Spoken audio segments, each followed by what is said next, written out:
and welcome to a few minutes we're now going to spend with our new dean, Amy Meaux. Or Meaux. Or Meaux. Eeny, meeny, miny, Meaux. There you go, there you go. I bet you put up with that my married life, 21 years your of whole married life. and the kids. Oh yeah. Welcome to Trinity. How long? We're completing your first week with It's my recording. 5th day. Wow. 5th day. I gotta know, being a native of Little Rock, been here all my whole life, what do you think of our city? I mean, it's amazing. Can I say that I think it must be a rule that everyone has to be nice? It's like the nicest people in Little Rock. I've yet to have a negative encounter with a person. At Kroger, where else have I been? Target, Chipotle, I mean, Chick-fil-A, everyone's nice. Drivers are nice, everyone is nice. Keep in mind, if you're gonna be at Trinity, you gotta say K. Roger. Oh, is it K. Roger? K. Roger and Target. And Target. Okay, there you go. That's a good It's liberal French. mark. It's Yeah. French. Oh, I'm being snobby. Well, welcome. I gotta know, the first thing when I heard about you coming was, what sold you? What is it about this parish that sold you on coming here, on moving the family to Little Rock, Arkansas? Well, there were 2 things. So the first, and this is always true for me, is the people. So when I interviewed with the search committee, which was by Zoom, and this was pre-COVID, right? So it was like, we thought we were being super technologically savvy by doing it by Zoom. I had this expectation in my head of who the search committee would be, and they all were sort of older and stodgy and kind of stuffy. And it turned out that they were young and fun and vibrant, Good. interesting and excited. And I thought, well, these are my people. Like, I want to go work with these people. This is amazing. The second reason is, to me, the Cathedral has an incredible opportunity here in Little Rock to be a place where people from all over the state, all over the province, at the Episcopal Church, we're in Province 7, or even across the Episcopal Church, can come and encounter a city that has this rich history that points us and propels us to a hopeful future. Oh. And at Sybil, Hampton has sort of been, for me, that when I met Sybil, Clark was very smart. Clark Turner was very smart, and he arranged an opportunity for me to meet with her. And she invited me to be her neighbor. Oh, and I thought, why would you not want to be neighbors with Sybil? Like, my daughter will even say, well, that's when she knew we were coming, was when Sybil said, well, come and be my neighbor. So it was a civil ceremony. It was. It did. I got you. That's right. You know, that's interesting because those of us who are lifetimers at Trinity, we tend to think in terms of the history. You come in, not that you're disregarding it necessarily because it is the foundation, but you come in looking forward. Absolutely.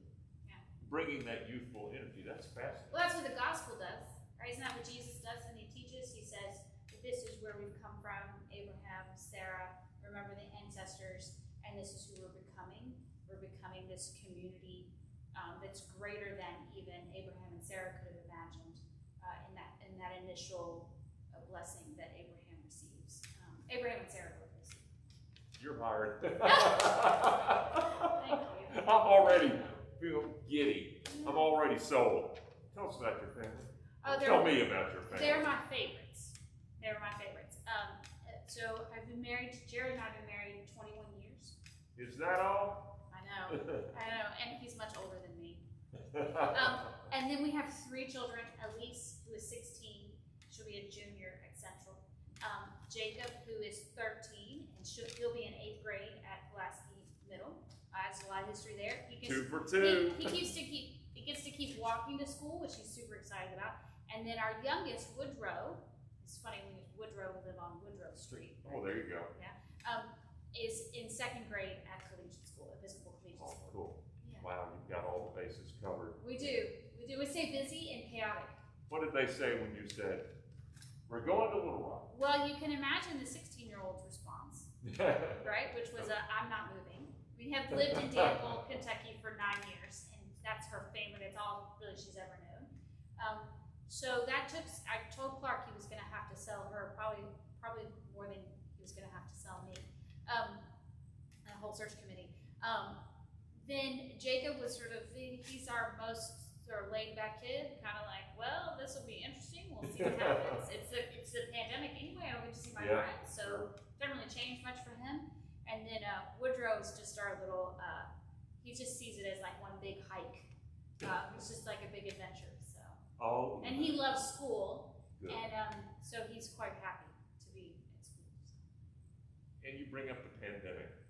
What is the role of Trinity, of the church in the pandemic? How do you see it operating in this time? That's a really good question, and I have a multitude of answers to that if I can arrange my thoughts.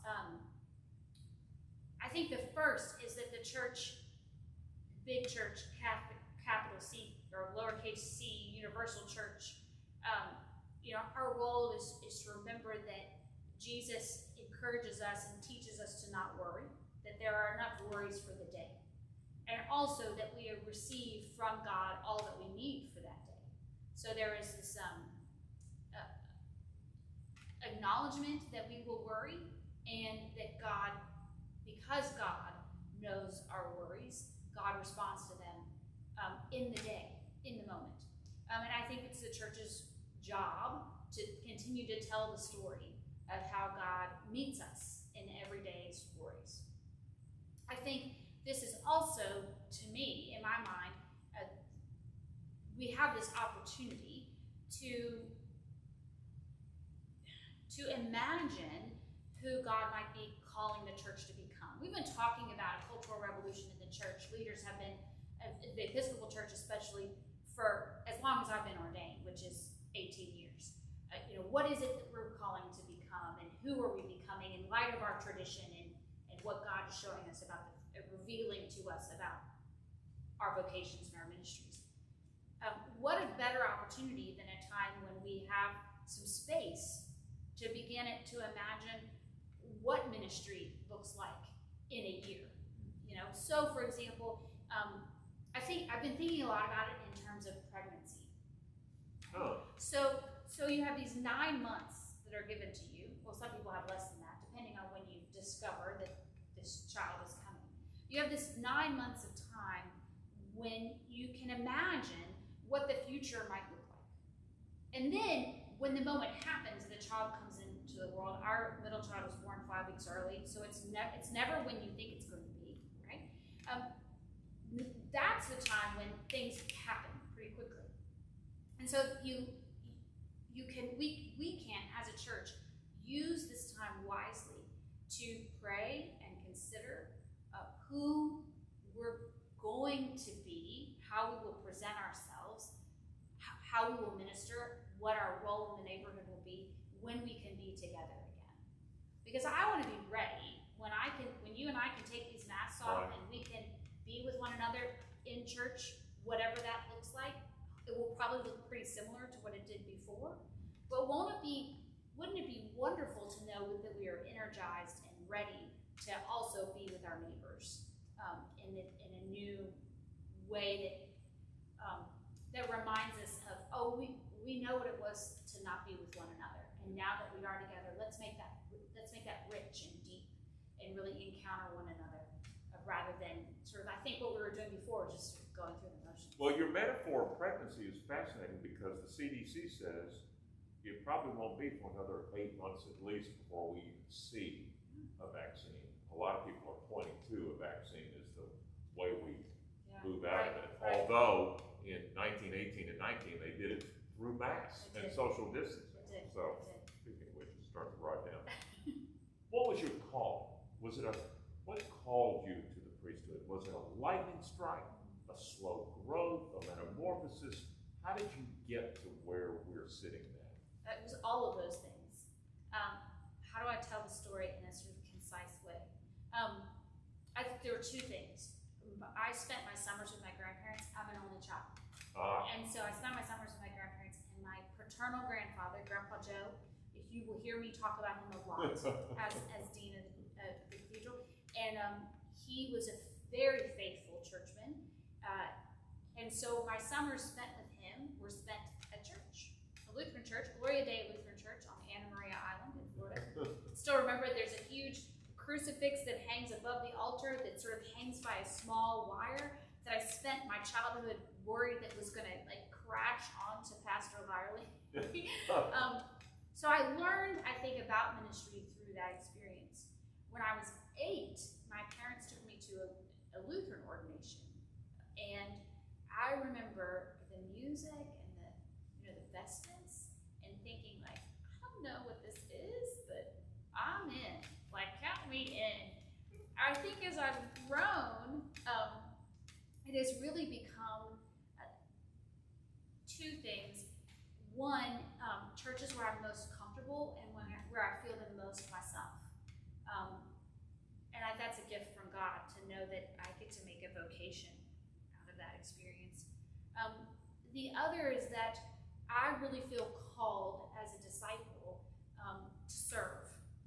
And so what an incredible opportunity to be able to serve in my job, in my career, in my vocation, in ministry.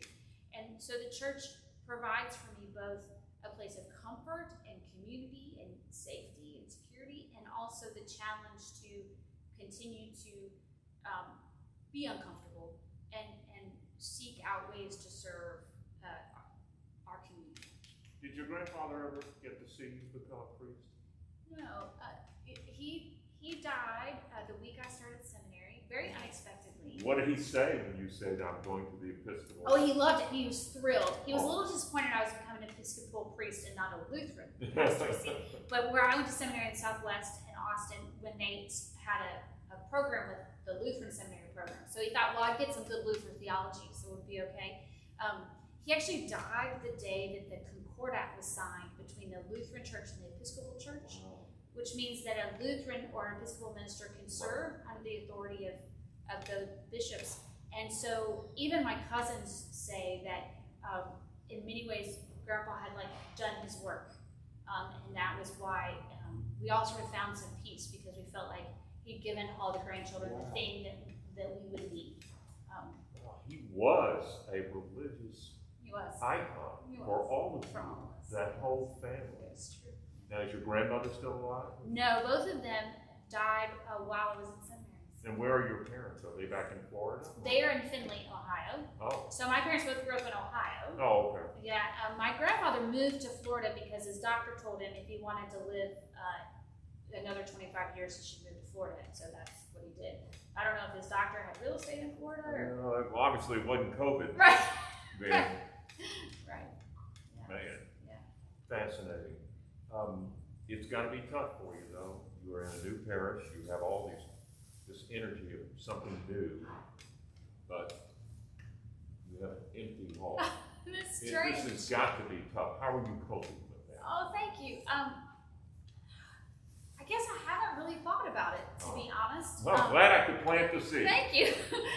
Because the reason I haven't thought about it is because I feel so connected already. Because the people of this cathedral and of this city have been, they've offered us such a warm welcome within these circumstances. You know, we've had food brought to the house. People have called.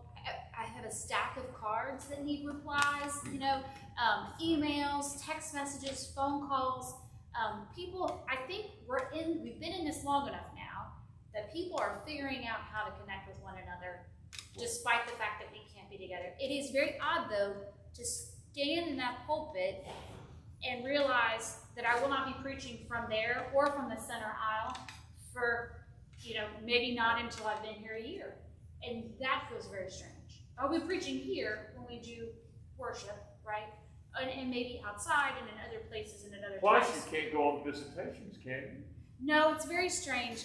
For all ministers, I think it's very odd. We're so used to having the privilege of being with people and their families in all stages of life, birth to death and everything in between. And so it is very odd. I had a meeting with a bride the other day. It's very odd to be sitting knowing that this is this moment that this couple has, set aside to bind themselves to one another, and everybody's kind of wearing masks and having as few people there as possible. It's sort of the opposite of the way we imagine what our culture will be like. So, yeah. Well, everybody that's watching this is going to see this online. I'm sure those who are watching this online have also watched services online. Yeah. What would you say? What bit of advice would you say to those of us who cannot wait to sit once again worship at this beautiful place. Well, you know, the cathedral's open every day. So people are welcome and encouraged to come into the cathedral to pray, which is not the same. Because I know what you're talking about is this, you know, when the space is full and we're worshiping with one another communally and offering our prayers and praises to God. I think that it is as effective online as in person in a different way. Okay. And I think the Holy Spirit teaches us how to practice that. Because imagine the times in your life, and maybe there's only one, but hopefully you've had a moment when you felt the presence of God, God coming close to you, you coming close to God, without any sort of a person to touch, right? The experience of the resurrected Christ. So Thomas got to touch him, but once he ascended, you know, they were all operating under this faithfulness of like Christ is with us, even though we can no longer see him or touch him. And so, if that is true, and it's true here when we're all gathered together, then it is also true when we're all gathered together online, virtually. That when you say your prayers and I say my prayers, even if we are not seeing one another, touching one another in the same space, the efficacy of the prayer doesn't change, right? It still is that we are gathering together to worship with one another. We're missing each other, right? We're missing that ability to be close with one another. And I really hope that then that absence, when we are then together, will deepen and enrich our experience of being together. Surely the disciples had that experience. You know, you think about Peter being over here, Paul being over here, Mary Magdalene, Mary the mother of Christ being other places. Surely they must have deeply missed one another, and still known that in their vocation and ministry, Christ had bound them to one another and to the communities where they served. Well, there is no doubt that God believes in this technology because face it, look at it. The Ten Commandments was a text. Right. Well, they did do those twice, right? Because they broke the stones. That's an example of technology breaking. It's sort of, Moses now has to go back up the mountain to do that all over. Oh, I gotta go get it again. How many times have you dropped your phone and thought, oh gosh, now I'm gonna go get a new phone? That's really annoying. This was wonderful. This is just, I cannot wait to be your parishioner. Oh, well, you already cannot are. wait to read I know, and to read that Bible. I can't wait to hear you read. Yeah, well, here we go. No, I'm just kidding. And I owe you a million hugs. I just am so glad you're here. Thank you for doing Well, this. it's a privilege and honor to be here. Let's just do this every week. Okay, I'm all in. Thank you, Amy. Thank you for your time and for being. Well, now that you've lifted our spirits and invigorated us and given us energy, I'm going to go work on the TV and try to scare the bejeebus out of everybody. Thank you for that ministry. We'll work together in that. Scare them into church. There you go. Scare them showing up. Scare them into church, Greg. The only way you're going to live through this is going to Trinity. Thank you. Thank you. What fun.